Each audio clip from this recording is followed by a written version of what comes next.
समंदर की लहरों के नीचे क्या छिपा है, दुश्मन को इसकी भनक भी नहीं लगेगी और खेल खत्म हो जाएगा। जी हाँ, भारतीय नौसेना के बेड़े में एक ऐसा जहाज शामिल हो गया है जिसे अगर हम साइलेंट किलर कहें तो गलत नहीं होगा। इसका नाम है INS माहे। मुंबई के नेवल डॉकयार्ड में जब इस जहाज को नौसेना में कमीशन किया गया तो यकीन मानिए कि चीन और पाकिस्तान जैसे दुश्मन देशों के कान खड़े हो गए होंगे। इस समारोह में खुद थल सेनाध्यक्ष जनरल उपेंद्र द्विवेदी भी मौजूद थे। लेकिन ऐसा क्या खास है इस छोटे से जहाज में जिसने भारतीय नेवी की ताकत को कई गुना बढ़ा दिया है? असल में माहे कोई आम युद्धपोत नहीं है। यह एक anti submarine warfare shallow water craft है। आसान भाषा में समझाएं तो यह उथले पानी में यानी किनारे के पास छिपी दुश्मन की पनडुब्बियों का शिकार करने में माहिर है।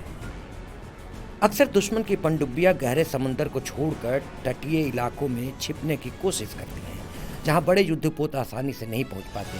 बस यही काम आता है हमारा यह नया शिकारी माहे।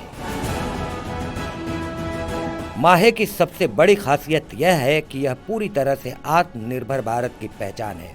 इसे कोची के कोचीन शिपयार्ड लिमिटेड में बनाया गया है और इसमें 80% से ज़्यादा सामान मेड इन इंडिया है।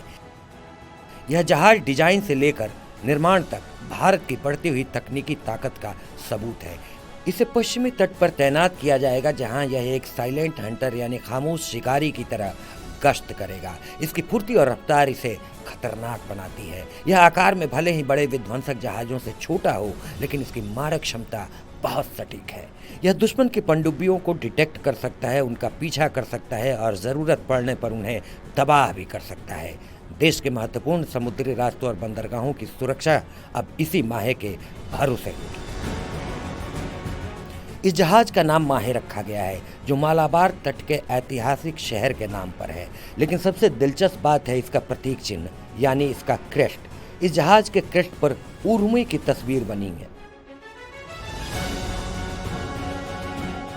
उरुमी केरल की कलारी पयट्टू युद्ध कला की वो लचीली तलवार है जो एक साथ कई दुश्मनों को काट सकती है और जिसे संभालना हर किसी के बस की बात नहीं।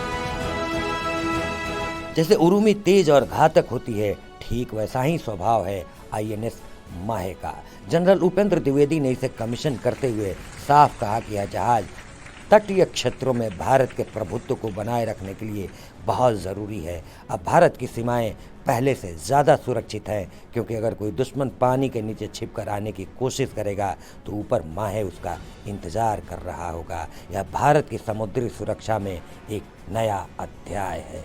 जय हिंद।